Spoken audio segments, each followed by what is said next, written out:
Vamos a continuar con el tema 1, con la segunda parte, ¿no? Lesión y adaptación celular. Vamos a hablar ahora sobre esta parte que es la apoptosis. Ya hemos dicho que es una forma de muerte celular. Bueno, ahí aquí está la descripción, ¿no? Acá tenemos. Dice acá, es una vía de muerte celular inducida por un programa intracelular que activa enzimas degradativas que afectan principalmente al ADN y proteínas nucleares y algunas proteínas citoplásmicas, principalmente del citoesqueleto en este caso. El citoesqueleto, así es. Las células apoptóticas, o sea, estas células que están siendo afectadas por este proceso, se fragmentan o se descomponen en fragmentos rodeados por membrana celular y porciones de citoplasma de la célula que ha sido afectada. Entonces, como ya dijimos en la anterior clase, a estos fragmentos, digamos, rodeados por membrana, se les denomina cuerpos apoptóticos o apoptósicos, igual, que contienen porciones de citoplasma y del núcleo. Perfecto. Como resultado, la célula muerta y sus fragmentos, en realidad la célula muerta ya está fragmentada, ¿no? Son devoradas rápidamente por los macrófagos, ¿no es cierto?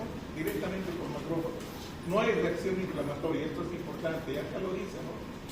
Entonces, antes que salga del contenido, antes que se rompa la membrana celular, entonces son rápidamente fagocitados, ¿no? Y por este motivo, dice, la apoptosis no induce una reacción inflamatoria, no hay inflamación. Ya, características generales de la apoptosis. Es importante que en este tipo de forma o de vía de muerte celular se debe a una carencia de factores de crecimiento. Los factores de crecimiento son moléculas que están codificadas por genes que tienen este propósito, ¿no? Factores de crecimiento, que estos factores son proteínas o aminoácidos, ¿sí? Que estimulan a la célula a que ingrese al proceso de división celular, y por ese motivo las células se replican y el tejido crece, ¿me entienden? Por eso se llaman factores de crecimiento. Hay muchos factores de crecimiento que cuando veamos la parte de reparación vamos a tomar especial especial interés en este tipo de moléculas, ¿no? Los factores de crecimiento, ¿sí? Es importante que en este proceso hay daño al ADN. Dijimos que sí, hay activación de enzimas que afectan al ADN, ¿sí? Puede ser que también se produzca una síntesis defectuosa de proteínas. Ya hay células que les falta, digamos, algún tipo de enzimas o algunos elementos que están implicados en la formación de proteínas. Entonces, estos sean defectuosos o estén ausentes. Por lo tanto, entonces se pueden producir proteínas defectuosas. Se llaman esas proteínas mal plegadas. ¿Sí? Bueno, y es importante esto, ¿no? La apoptosis comienza con la inducción de una familia, ¿no? De unos receptores, que también es un factor de crecimiento, ¿no? Factor de necrosis tumoral se llama. Ya, entonces hay una enzima, una proteína que estimula a este receptor de TNF, que es el inicio, digamos, a todo el proceso de la apoptosis. Está en la membrana este receptor. Bueno, y también es importante la participación de linfocitos T citotóxicos. Pero linfocitos citotóxicos. Entonces, este proceso de apoptosis ocurre en dos contextos amplios, dice acá, como parte de procesos fisiológicos normales o como un mecanismo fisiopatológico donde se produce pérdida celular en muchas enfermedades. O sea, que hay muchas enfermedades que cursan con este mecanismo de activación de la apoptosis. Por lo tanto, se pierden muchas células. Hay eliminación de células, a veces de forma normal, ¿no es cierto? Entonces, hay un contexto en un ámbito normal, fisiológico, y en un ambiente patológico, ya de enfermedad. Ahí se puede producir. Bueno, entonces, en el mecanismo de la apoptosis se puede producir por dos vías. Una de esas vías es la vía extrínseca, iniciada en receptores de muerte en la membrana. Ayer les dije hace poquito en la anterior diapositiva, que es la familia de los receptores del factor de necrosis tumoral, relacionada con estas proteínas que son las activadoras, que son las FAS, así se llama. Bueno, y una vez que están activadas estas proteínas, estos receptores se activan, entonces mandan señales que van a activar estas otras enzimas intracelulares que son las caspasas, ¿sí? Caspasas, que son, digamos, las que van a dar lugar a todo ese proceso de la muerte celular, no la muerte celular programada. Bueno, entonces este tipo de vía extrínseca ocurre en la eliminación de linfocitos T autorreactivos. ¿Qué significa esto? Linfocitos T autorreactivos son aquellos linfocitos que no reconocen a lo que es propio, a nuestros propios tejidos, autorreactivos, por eso se llama. Son linfocitos que son rebeldes, digamos, que están alterados. Entonces, eso no puede ser. Si existen esos linfocitos autorreactivos, van a causar enfermedad, lo que se llaman las enfermedades autoinmunitarias. Por lo tanto, no deberían existir. Esto generalmente, a nivel del timo, se hace una especie de una tamización, se llama así, un raleo, digamos así, de células que no están capacitadas, entonces inmediatamente se las elimina. Pero hay otras que escapan al control de salida de estos linfocitos del timo. Entonces a estos linfocitos autorreactivos que no han sido detectados o se han escapado al control, pueden ser potencialmente capaces de poder producir enfermedades, las que se llaman enfermedades autoinmunitarias. Entonces, ¿sí? El proceso de esta apoptosis por vía extrínseca ocurre en la eliminación de los linfocitos autorreactivos. Y en ciertos linfocitos citotóxicos también hay otros que son normales, ¿sí? Que están perfectos, pero estos sí tienen cierta afinidad, ¿ya? En aquellos procesos infecciosos por virus, ¿sí? Y también atacan a las células cancerosas, a las células tumorales, células neoplásicas también se llaman. Entonces ya vemos, ¿no? Linfocitos autorreactivos o en aquellos linfocitos citotóxicos que participan en la muerte de células infectadas por virus, así es, y en células cancerosas. Esa es la vía extrínseca. La vía intrínseca o mitocondrial se llama así, ¿no? Es el principal mecanismo de apoptosis en mamíferos.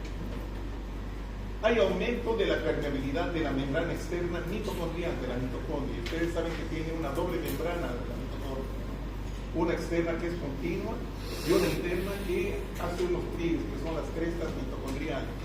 Bueno, aquí entonces hay aumento de la permeabilidad de la membrana externa y salida de moléculas proapoptóticas, o sea que estimulan la apoptosis. Ya principalmente entre estos está el citocromo C. ¿Ya? Entonces estas salen al citoplasma.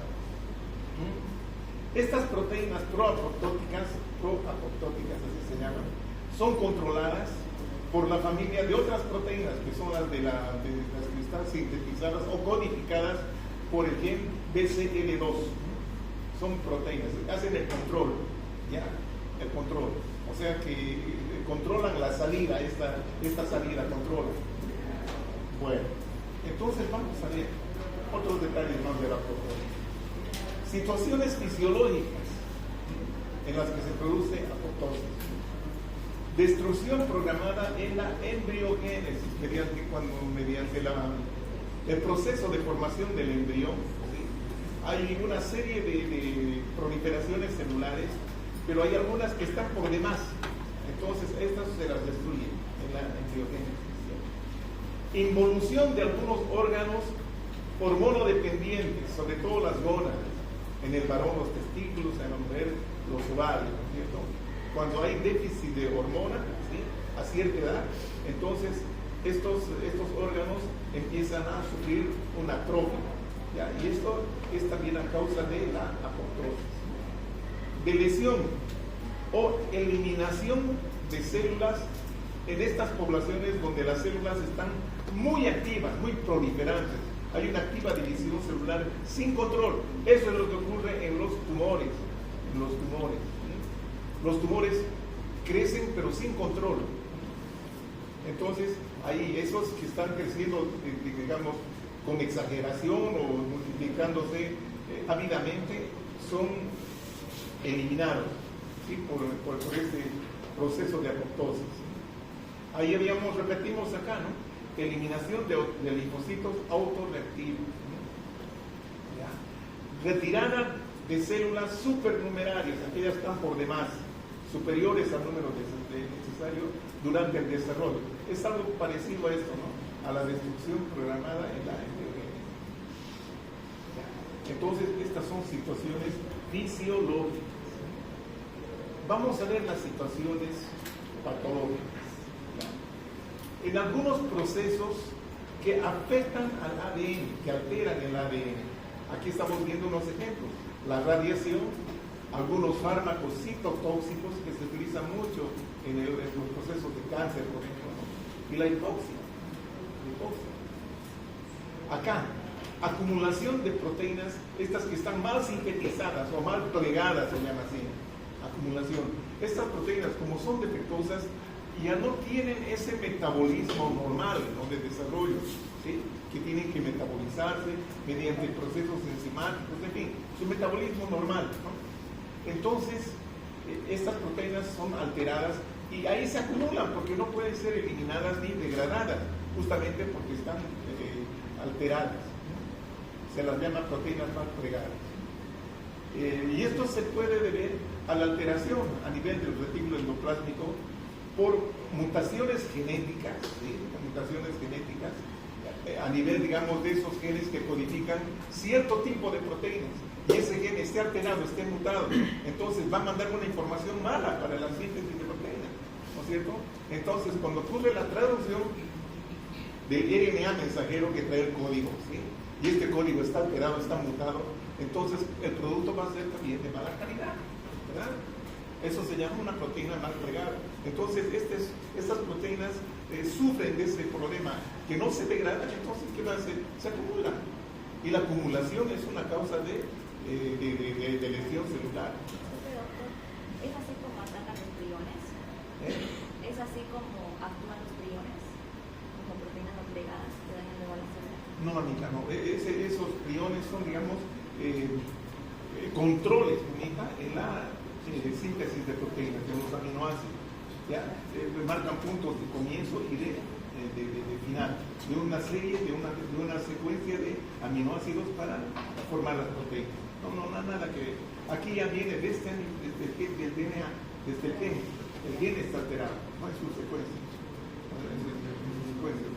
De sus bases prolínicas o glicidínicas. Está alterada, o sea, por ejemplo, alguna vez hemos hecho este ejemplo. Una secuencia de un gen, porque puede ser adenina, timina, adenina, citosina, adenina, ¿ya? Ataca, ¿ya? Hay una mutación, un cambio, la T, la timina con la citosina. Entonces ya no dice ataca, sino acata. Entonces el sentido cambia. Esa es una mutación. Entonces no va a ser la misma proteína. Va a ser una proteína alterada. Ahora sí. Bueno. Entonces, esto puede ser por alteraciones genéticas o por acción de las especies reactivas del oxígeno. Bueno. Entonces, ¿en qué otras situaciones patológicas también? Cuando hay infecciones virales, sí. Cuando hay infecciones virales. Infecciones virales. Tumores. Rechazo de trasplantes. Atrofia patológica en órganos parenquimatosos glandulares. Esto puede ser por obstrucción de sus conductos excretores. Entonces, esas células son eliminadas mediante la apoptosis. Bien. Y acá tenemos el esquemita, ¿no? de las dos vías, la intrínseca, y la extrínseca. Acá tenemos, digamos, las causas, ¿no? que puede producir la lesión celular. Acá hay depleción de factores de crecimiento, o sea, disminución, daño del DNA por radiación, toxinas, radicales libres, etcétera, ¿no? Mal plegamiento de proteínas, etcétera, etcétera. ¿Sí? Bueno, entonces esto es fácilmente detectado por sensores que hay dentro del citoplasma, que son estos los de la familia del BCL2. Bueno, entonces este se activa, ¿ya? Y al activarse, esas mandan señales, ¿sí? Unas señales que van a llegar directamente a la mitocondria, que va a aumentar la permeabilidad de la membrana externa de la mitocondria, produciendo salida del citocromo C, que son proteínas pro-apoptóticas, ¿no? Y otras más. Bueno, ahora, estas tienen sus regulaciones, obviamente, hay reguladores, ¿sí?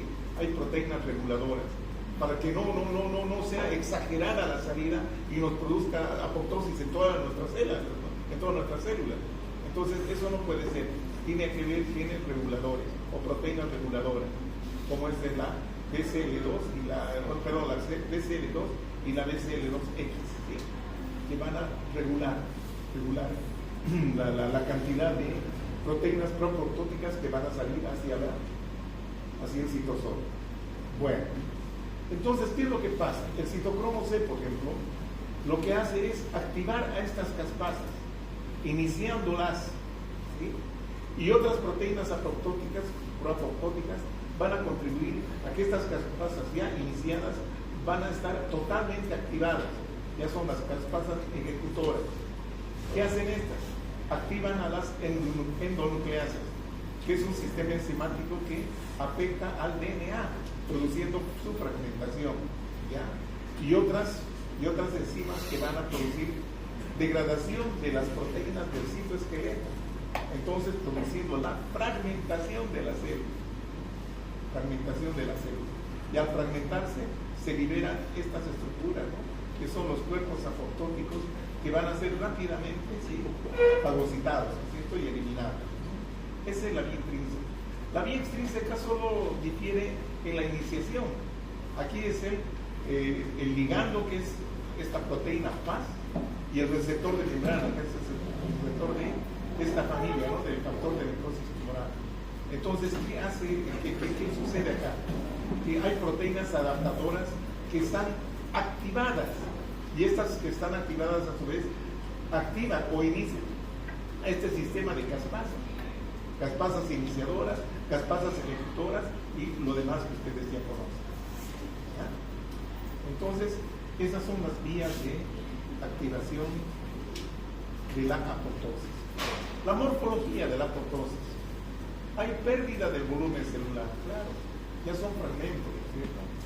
También se va a producir una condensación y fragmentación de la cromatina.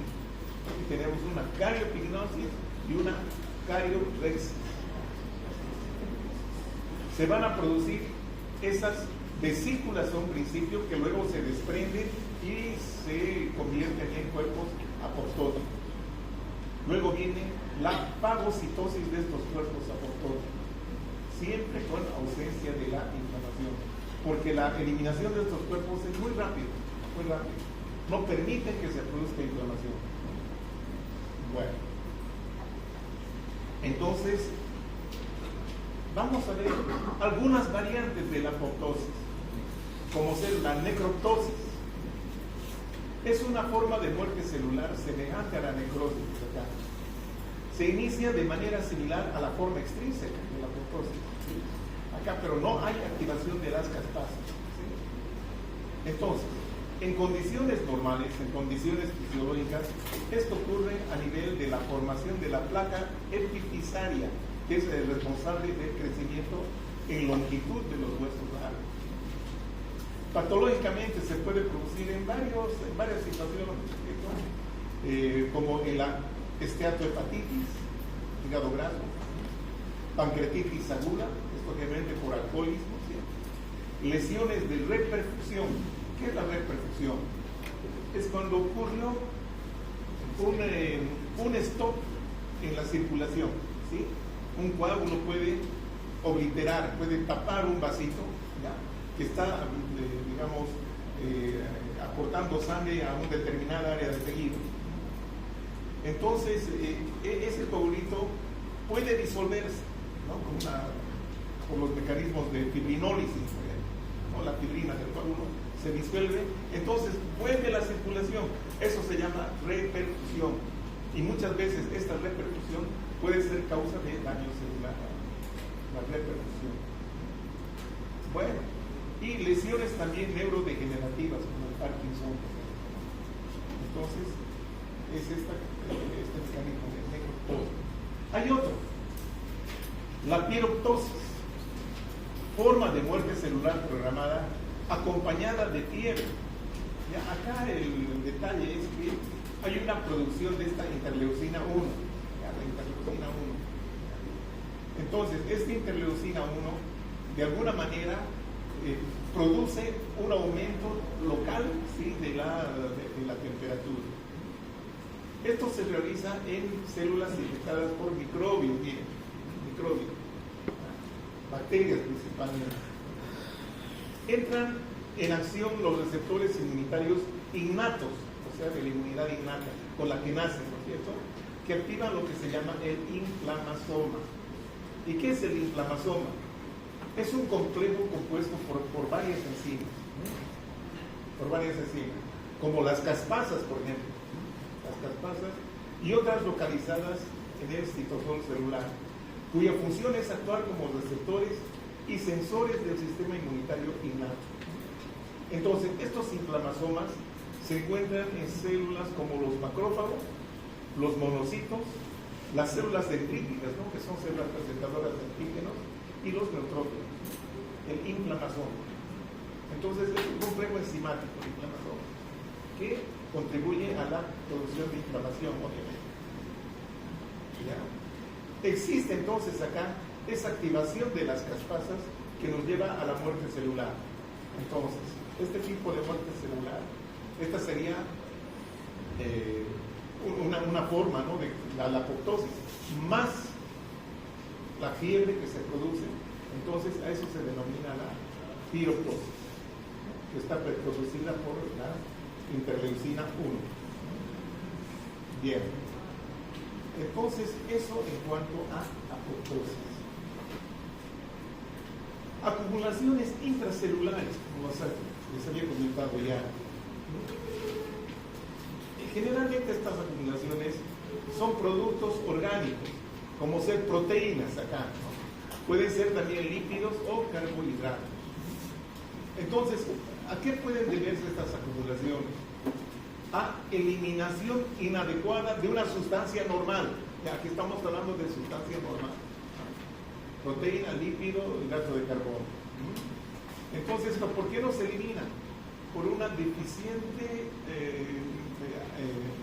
mecanismos de eliminación. O sea, no hay un buen metabolismo, ¿sí? No se degradan esos productos que debían degradarse mediante un metabolismo normal. Entonces, si no se degradan, se acumulan. Bueno, acumulación de una sustancia endógena anómala, o sea, una sustancia producida por la misma célula, pero anómala. Ahí está el caso de las proteínas macroreadas.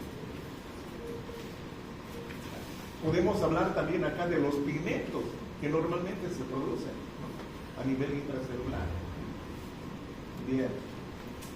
Acá lo que habíamos comentado un poquito antes, ¿no?, falta de la degradación de un metabolito por carencias enzimáticas, pero de origen hereditario, ya que estas personas ya nacen con déficit de algún gen o alteración de algún gen que codifican estas proteínas enzimáticas para la degradación de estos productos.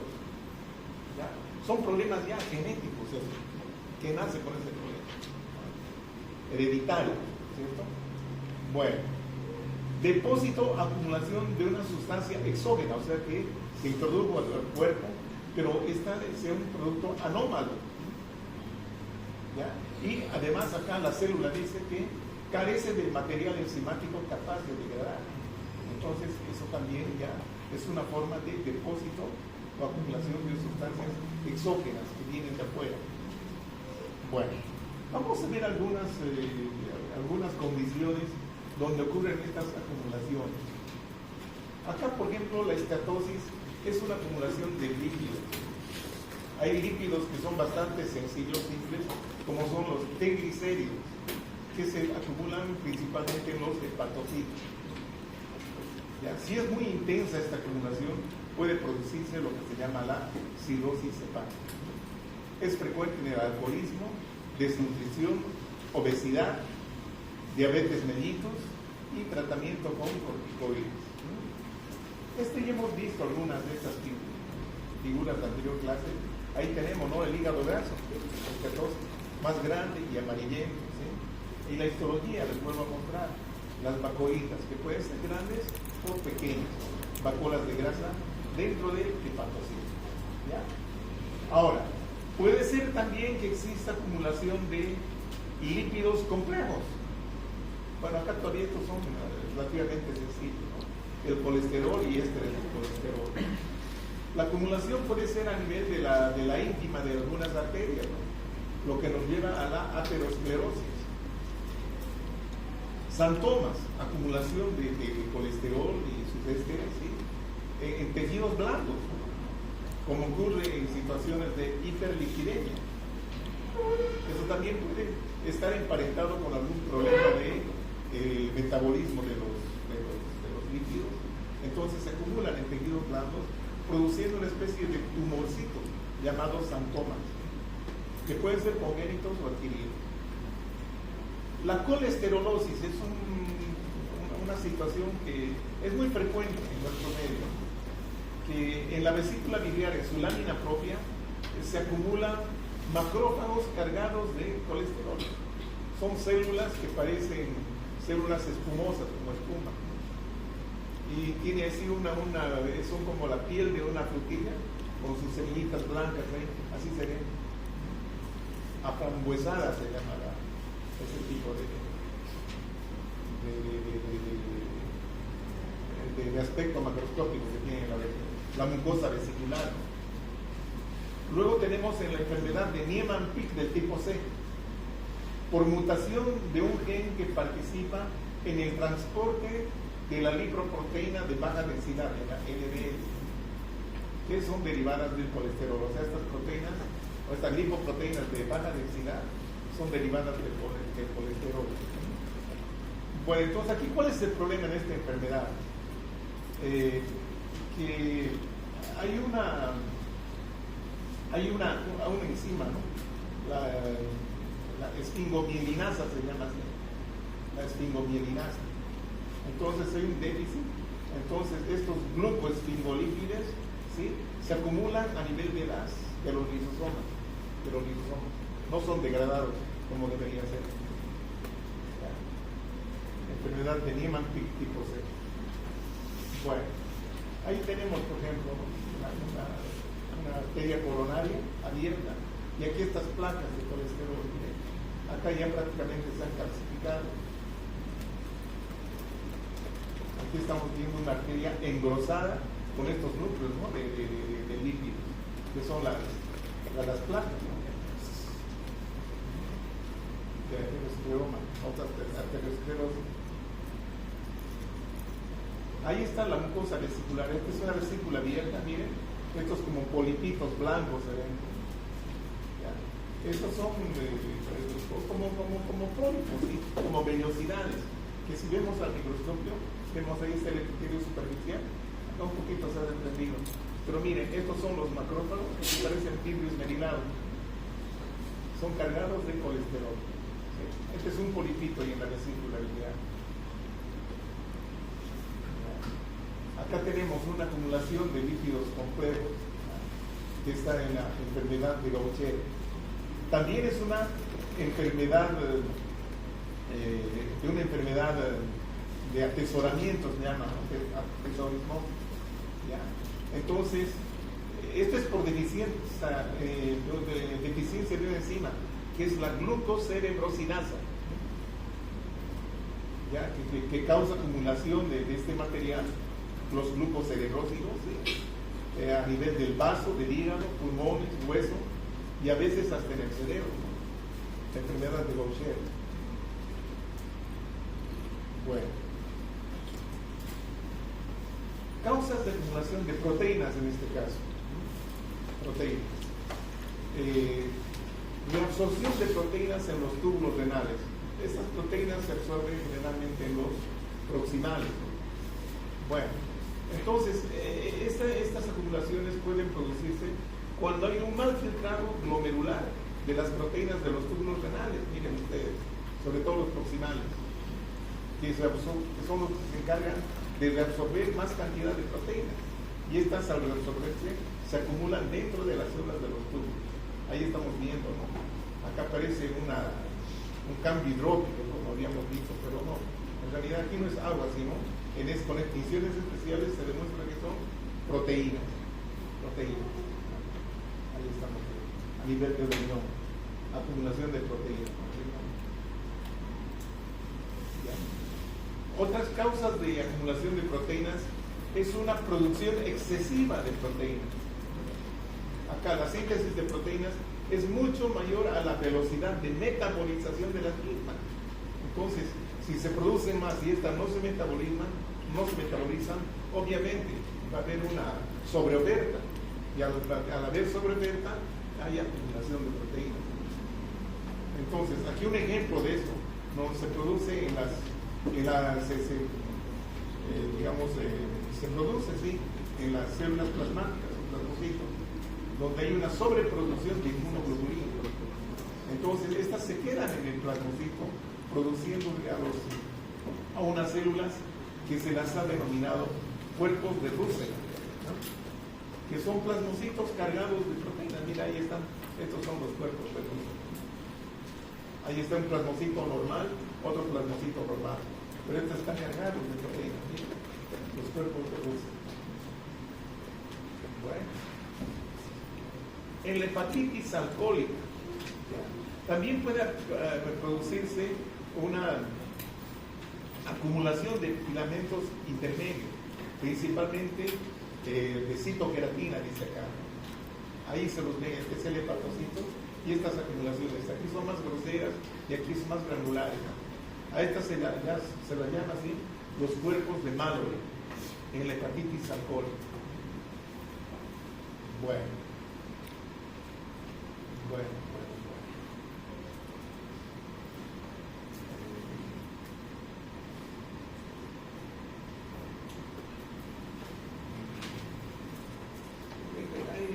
Aquí hay un detallito que decía, ¿cuál es, digamos, la causa principal de la acumulación de estos productos proteínicos? Hay un factor, ¿no? Hay un elemento que se produce en los proteosomas, que es un complejo de proteínas grandes, ¿sí?, que se puede encontrar en las células, digamos, en las células de estos pacientes con alcoholismo crónico, ¿no? Entonces, por falta de algún tipo de enzima, esta no se degrada. No hay la proteólisis necesaria para eliminar eso.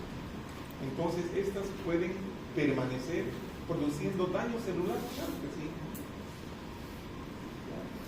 Entonces, aquí es importante tener en cuenta ese elemento que es el proteosoma, que es un complejo enzimático, ¿no?, donde puede faltar, entonces se produce la acumulación de estas proteínas. Bien, otras acumulaciones celulares, como ejemplo de un hidrato de carbono, es el glucógeno. Aquí estamos viendo un corte de corazón, estos son los riñoncitos, ahí tenemos, ¿no? Esto se llama la glucogenosis, que afecta generalmente a niños. Glucogenosis. Hay de varios tipos, ¿no? Los más conocidos son tres. La glucogenosis, una es la enfermedad de Von-Kierke, y el otro es, pero son tres clásicos.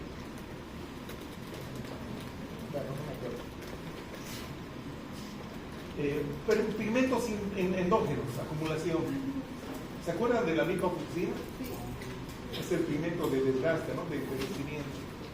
Se acumula generalmente en los miocitos cardíacos y en las células nerviosas, con lipofucsina.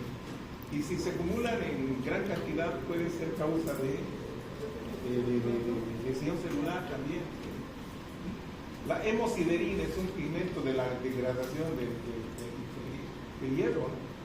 Sobre todo cuando hay una condición de hemólisis bastante importante. Entonces ahí están los macrófagos cargados de hemosiderina, son los hemosiderófagos. Esto se puede producir también en algunas enfermedades, como la hemocromatosis, cuando hay una enfermedad genética donde hay destrucción de glóbulos rojos y por lo tanto acumulación de hemosiderina. Otro pigmento endógeno es la melanina, que puede producir, mire, esta pigmentación a nivel del colon, por ejemplo, acá, lo que se llama la melanosis coli, la pigmentación de toda la mucosa colónica.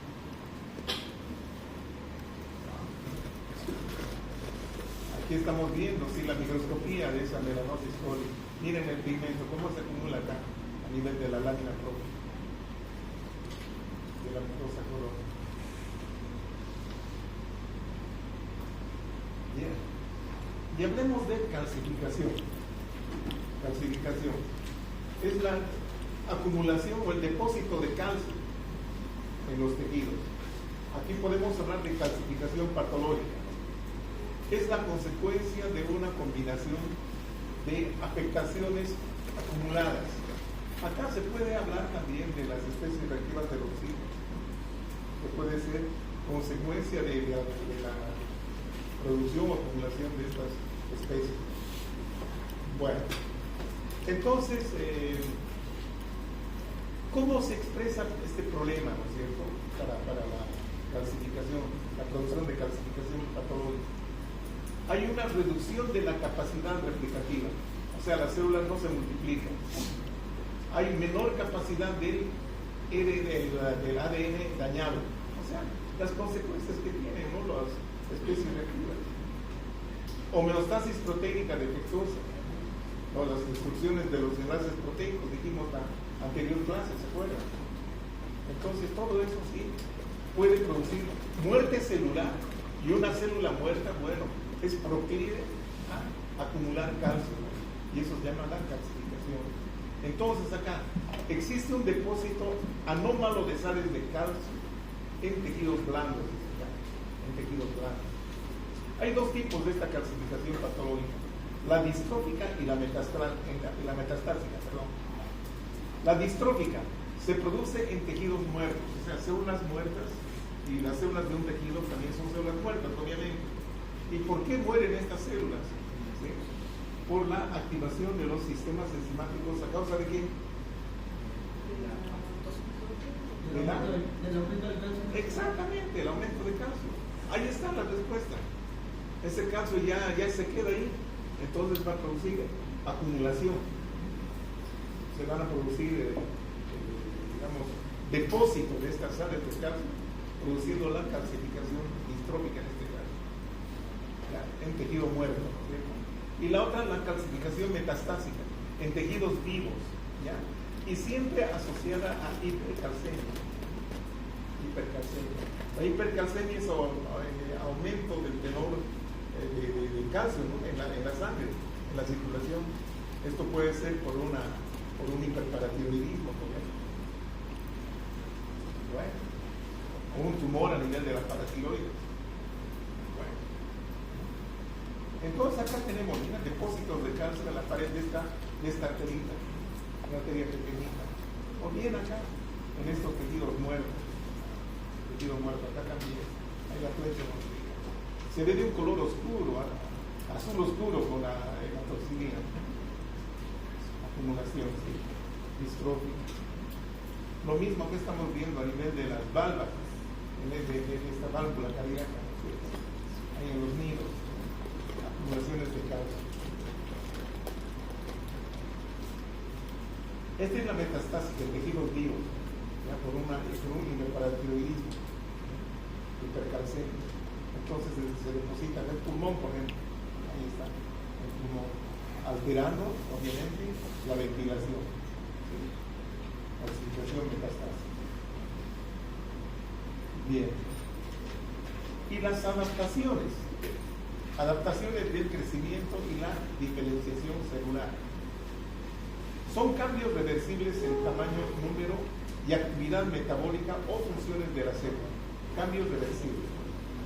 Entonces, estos cambios se traducen en la hipertrofia, la hiperplasia, que puede ser fisiológico o patológico, la atrofia y la metaplasia. Hipertrofia es el aumento del volumen celular, aumento del volumen, del tamaño celular. La hiperplasia es el aumento del número de las células. En ambas condiciones el órgano crece, aumenta su tamaño, pero esto es por aumento del volumen celular y esta la hiperplasia por aumento del número celular. ¿Se entiende? Ya. Bueno, la atrofia es la disminución, hemos visto ya la atrofia patológica o la atrofia por desuso, ¿no? Y la metaplasia vamos a ver enseguida. Acá tenemos, por ejemplo, un ejemplo de atrofia en un testículo humano. Este es un testículo normal. Y este es un testículo atrófico. Es la comparación. Vean ustedes, el volumen es diferente. Acá hay menor cantidad de parénquima, entonces se torna más pálido. No tiene ese color de amarillento, café amarillento, que tiene normalmente un corte de testículo en funcionamiento. Y aquí vamos a ver otros ejemplos. Acá en el miocito cardíaco, ahí está el miocito normal. Ahí está el tejido muscular normal, el miocardio. Normal. Entonces, ¿qué pasa acá? En la adaptación. ¿Adaptación ante qué sería? Ante un aumento del esfuerzo, ¿no? Puede ser una hipertensión. Entonces ese corazón empieza a funcionar más. Tiene que tener más fuerza. Por lo tanto, los miocitos aumentan su tamaño, produciéndose una hipertrofia. Y fíjense, esto se traduce en aumento de la masa muscular y reducción de la cavidad de la cámara. Esta es una hipertrofia del miocardio. Bueno, y aquí estamos viendo un miocito con cambios celulares irreversibles. Acá, por ejemplo, estamos viendo acumulación de algún material. Puede ser glucosa. Acá todavía está irreversible, pero ya cuando es muy profunda esta acumulación, bueno, viene la muerte celular. O puede ser a causa de un infarto, miren, esto es todo un infarto, por isquemia, una necrosis coagulativa. Aquí estamos viendo, miren, un músculo, ¿cierto? Un músculo engrosado, una pared ventricular engrosada, hipertrofia. Aquí algunos ejemplos de hiperplasia. Por ejemplo, acá en este útero, el endometrio, miren, sumamente abundante. Esto puede ser una hiperestimulación estrogénica, ¿no? Que causa la hiperplasia. Y esto es peligroso porque de acá al cáncer es, digamos, hay un paso, hay una distancia muy pequeña. En el varón, estos nódulos agrandados, es la hiperplasia prostática. Hiperplasia prostática, que nos llega a cierta edad a los varones. La hiperplasia. Bueno, entonces, como vieron ustedes, existen dos tipos de hiperplasia, ¿no? La patológica y la fisiológica. La fisiológica generalmente es transitoria, que se puede ser por un aumento del influjo hormonal, que una vez que se regula eso, vuelve todo a la normalidad. Pero cuando ya es excesiva y sostenido, bueno, ahí entramos a la hiperplasia fisiológica. Bueno, lo mismo ocurre con la próstata y otros órganos más. La deprivación, bueno, eso ya produce la deprivación del aporte sanguíneo, puede producir atrofias en la célula. La metaplasia es un cambio todavía reversible. en el que una célula diferenciada es sustituida por otro tipo de célula, pero también diferenciada, ¿sí? Pero aquí, ¿cuál es el detalle? Que la célula que está sustituyendo es una célula más resistente, ¿no? Esto ocurre a nivel de los bronquios y a nivel del cuello uterino también, ¿no? Acá, por ejemplo, tenemos en el cuello uterino un epitelio normal, endocérvix, por ejemplo. El epitelio cilíndrico simple. Bueno, entonces cuando el cuello está sujeto a infecciones continuas, crónicas, entonces esto tiene que defenderse, ¿verdad? Y se defiende ¿cómo? Sustituyendo estas células originales por este otro tipo de células, que son las células escamosas. Este es un epitelio simple cilíndrico, entonces es sustituido por este epitelio estratificado, también en plano, ¿no? Estratificado plano, así es, que es mucho más resistente que este. Pero ojo, también estos cambios, si continúa el proceso inflamatorio, bueno, ahí también estamos sujetos a una transformación de estas células, de células ya atípicas, ¿no? Y ahí se puede iniciar el cáncer, ¿no? A nivel del cuello uterino, que es muy frecuente en nuestro medio. Acá tenemos un bronquio, miren, ahí está el cartílago, glándulas bronquiales. ¿Qué tipo de epitelio existe a nivel de las vías respiratorias en el bronquio? Cilíndricos, pseudoestratificados, ciliados. Pero aquí hay epitelio escamoso, miren. Entonces, este es un epitelio metaplásico. La causa, casi con seguridad les digo, son los fumadores empedernidos. Y bueno, esta es también la causa del cáncer, ¿no? El cáncer broncogenio, el cáncer de bronquios. Claro, también el esófago de Barrett, que es el cambio, por eso sería lo contrario. Ya, digamos que en el esófago normalmente tenemos epitelio escamoso, ya, pero a veces cuando hay reflujo, el estómago, así el esófago, entonces necesita neutralizar esa acidez. Entonces, ese epitelio se transforma en epitelio glandular, glándulas. En el escamoso se transforma en epitelio glandular. Ya, ese es el esófago de Barrett. También que es causa de adenocarcinoma. Hay una serie de metaplasias. Por ejemplo, en el estómago normalmente no hay células caliciformes, pero a veces cuando hay aumento de hay hiperacidez, entonces empiezan a aparecer células caliciformes que en el estómago no existen. Sí, están en el intestino delgado y grueso, pero en el estómago no. Y aparecen, a eso se llama metaplasia intestinal. Metaplasia intestinal. O cuando a nivel de la dermis de la piel aparece cartílago o hueso. Eso se llama metaplasia condroide u osteoide, dependiendo. Osteoma cutis. Son metaplasias. Bueno, aquí estamos viendo lo mismo, ¿no? El cuellito, miren. Ahí está endocérvix y exocérvix. Aquí la diferencia del epitelio, ¿no? De mucosa. Aquí epitelio, plano estratificado y acá este epitelio mucosecretor, ¿no? Esta es la unión escamo-columnar a nivel de la unión del exocérvix con el endocérvix, justo a nivel del orificio cervical externo. Bueno, y con esto terminamos nuestro primer tema.